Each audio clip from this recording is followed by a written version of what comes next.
जय श्री हरि विष्णु जी। आप सभी का स्वागत है आपके अपने चैनल भक्ति अमृत रस में। आज हम लेकर आए हैं पावन वैशाख मास कथा अध्याय 23। वैशाख मास भगवान श्री विष्णु को अत्यंत प्रिय माना जाता है और इस मास में कथा श्रवण करने से जीवन के दुख कष्ट और बाधाएं दूर होती हैं। इसलिए श्रद्धा और भक्ति भाव से कथा को अंत तक अवश्य सुने। ओम नमो भगवते वासुदेवाय।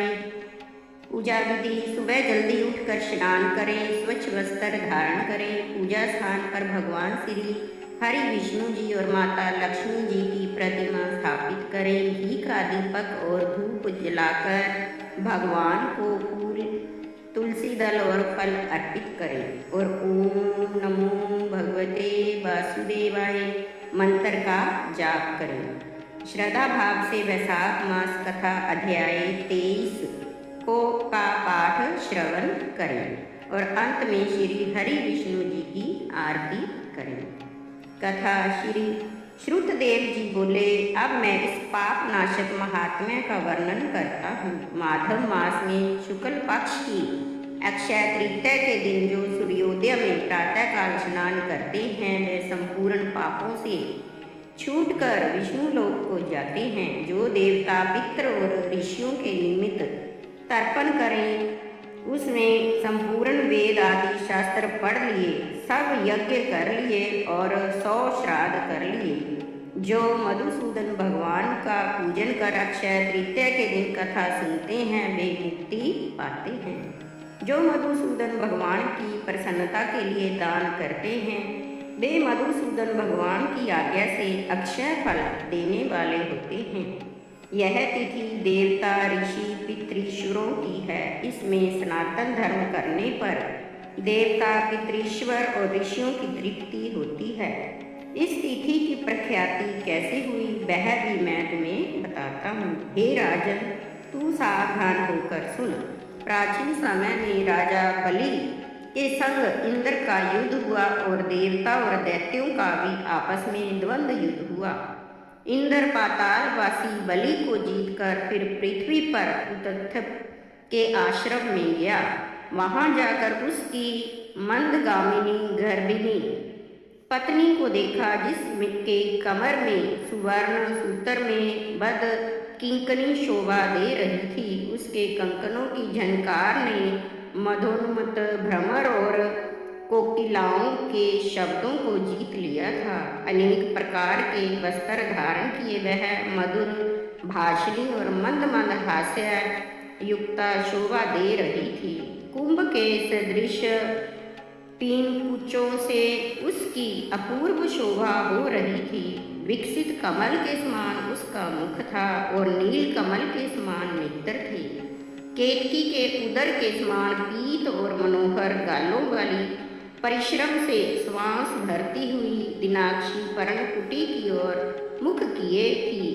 उसे पर्यक पर शयन करती हुई देख इंद्र को मोह उत्पन्न हुआ और वह बलपूर्वक उस गर्भिणी स्त्री से भोग करने लगा। तब गर्भस्थ पिंड ने अपने गिरने की भय से दुखी होकर अपने पांव से योनि मार्ग को ढक दिया, जिससे इंद्र का वीर्य पृथ्वी पर ही गिर पड़ा। तब गर्भस्थ शिशु पर इंद्र को महाक्रोध हुआ और क्रोध के मारे तांबे जैसे लाल नेत्र करके श्राप दिया कि हे दुर्बुद्धि, तूने पांव से योनि द्वार को रोका है, इससे तू जन्मांध हो। तब उस दीर्घ पांव से वीर्य संचालन से जयंत के समान हुआ। इंद्र ऋषि के शाप के भय से शीघ्र ही भागा। उसे भागते हुए देख संपूर्ण शिष्य हंसने लगे। तब वह लज्जा के मारे पहाड़ की कंदरा में जा घुसा और वहां बैठकर उग्र तप करने लगा। जब इंद्र लज्जा के मारे कंदरा में जा घुसा तो राजा बलि और उसके साथी दैत्यगण गुप्त दूतों द्वारा भेद लेकर देवताओं पर आक्रमण करके अमरावतीपुरी दिक्पालों की विभूति और शंभरादि तथा स्वामी सहित देवताओं के राज्य को बलपूर्वक भोगने लगे। तब तो अग्नि से लेकर सब देवता अपने रक्षक को न देखते हुए और बृहस्पति के पास जाकर इंद्र का वृत्तांत पूछने लगे कि हमारा स्वामी कहाँ है। बिना स्वामी के हमारे राज्य पर दैत्यों ने आक्रमण किया है। हे विभो, बहुत दिन हो गए, इंद्र क्यों नहीं आए। हे महाराज, जहाँ इंद्र होगा वहीं हम जाएंगे और प्रार्थना करेंगे। जब देवताओं ने ऐसे पूछा तब बृहस्पति बोले, रसातल में बलि को जीतकर इंद्र उत्थप के आश्रम में गया और वहां जाकर उत्थप की स्त्री को छल पूर्वक उससे संभोग किया। इस पर उसके शिष्यों ने बड़ी निंदा की। इससे लज्जा के मारे वह स्वर्ग में नहीं आया और पर्वत की गुफा में ही घुस गया। वहीं पर शची सहित निवास करता है और अपने किए हुए कर्म पर चिंता कर रहा है। बृहस्पति के ऐसे वाक्य सुनकर अग्नि आदि सब देवता इंद्र को ढूंढने और प्रार्थना करने के लिए मेरु पर्वत की कंदरा में पहुँचे। कंदरा में बैठे हुए इंद्र को देख उसके बल वीर्य का प्रकाश करने वाले लोक विख्यात स्त्रोतों से उसे प्रसन्न करने लगे। हे इंद्र, हे सब देवताओं के स्वामी, तुमको नमस्कार है। तुम्हारे बिना हमको दैत्यों ने बड़ा क्लेश दिया है, जिससे हम स्थान भ्रष्ट होकर दुख के मारे जगह जगह घूम रहे हैं। अतः तुम चलकर शत्रुओं का दमन करो। ऐसी स्तुति सुन इंद्र गुप्त गुफा से बाहर आए और लज्जा के मारे नेत्र पृथ्वी की ओर कमर झुका कर देखने लगा। दुख के मारे कंठ भर आया, जिससे मुख से कुछ भी न कह सका। यह सब दशा देख बृहस्पति जी बोले, हे इंद्र, तू शंका क्यों करता है। संपूर्ण जगत कर्माधीन है। मान अपमान, सुख दुख, लाभ हानि, हार जीत सब पूर्व जन्म अर्जित कर्मों के अनुरोध से होता है। प्राणी कर्मों के अनुसार चलते हैं। दैव योग से काल पाकर दुख अपने आप उपस्थित होता है। बुद्धिमान मनुष्य दुख पड़ने पर कुछ चिंता नहीं करते हैं और सुख से प्रसन्न नहीं होते हैं। इसलिए तुमको यह दुख प्रारंभ से ही मिला है। हे इंद्र, इस दुख को पाकर तुम्हें सोच करने योग्य नहीं हो। गुरु की बात सुन इंद्र ने कहा, हे मानद, पर स्त्री गमन के दोष से मेरी बल वीर्य, यश, मंत्र शक्ति, शास्त्र शक्ति, विद्या शक्ति सब नष्ट हो गए हैं। इन सब को खोकर मैं यहाँ गुप्त निवास कर रहा हूँ। इंद्र की यह बात सुन बृहस्पति सहित सब आपस में उसको फिर बल देने का विचार करने लगे। तब बृहस्पति जी कहने लगे कि मधुसूदन भगवान के प्रिय वैशाख मास में सभी तिथियां बड़ी पुण्य रूप हैं। इसमें शुक्ल पक्ष तृतीया अक्षय तृतीया है। जो इस तिथि में श्रद्धापूर्वक स्नान दान आदि करता है, निसंदेह उसके सहस्त्रों पाप नष्ट हो जाते हैं तथा बल वीर्य और ऐश्वर्य अत्यंत बढ़ते हैं। अतः अक्षय तृतीया के दिन बलि के बैरी इंद्र द्वारा स्नान दान आदि सदधर्म कराने चाहिए, जिससे उसका हित साधन हो, जिसके प्रताप से इंद्र में विद्या और मंत्र शास्त्र में पूर्ववत शक्ति हो जाएगी। बल वीर्य और यश भी पूर्ववत बढ़ जाएगा।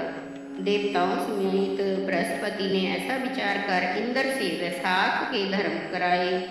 अक्षय तृतीया के दिन भक्ति और मुक्ति देने वाले धर्मों से पूर्ववत बल वीर्य आदि बढ़ गए तथा पर स्त्री का दोष भी तत्काल नष्ट हो गया। इस कर्म से इंद्र अपने पाप कर्मों से इस प्रकार छूट गया जैसे चंद्रमा राहु से छूटता है, और वह देवताओं के मध्य पूर्ववत शोभा को प्राप्त हुआ। इंद्र ने देवताओं को संग ले असुरों को जीत अक्षय तृतीया के महात्म्य से सब वैभवों से मुक्त हो अमरावतीपुरी में प्रवेश किया। आगे शंख तुर्य आदि बजने लगे। फिर इन्हीं से आज्ञा मांग सब देवता अपने अपने घर चले गए और पूर्ववत यज्ञ आदि में अपना अपना भाग लेने लगे। और पितृश्वर पूर्ववत पिंड भाग प्राप्त करते हुए मुनि स्वाध्याय में तुष्ट हुए। राक्षसों के पराजित होने पर तभी से संसार में यह अक्षय तृतीया प्रख्यात है। यह देवता ऋषि पितृगण सबको संतोष देने वाली है। अतः यह सब कर्मों को काटने वाली सबसे पुण्यतम है। यह अक्षय तृतीया मनुष्यों को भक्ति और मुक्ति दोनों देने वाली है। जय श्री हरि विष्णु जी। तो भक्तों, यदि आपको वैशाख मास कथा अध्याय 23 पसंद आई हो तो वीडियो को लाइक करें, शेयर करें और चैनल भक्ति अमृत रस को सब्सक्राइब जरूर करें। भगवान श्री हरि विष्णु जी आप सभी के जीवन में सुख शांति और समृद्धि प्रदान करें। जय श्री हरि विष्णु जी। जय माँ लक्ष्मी।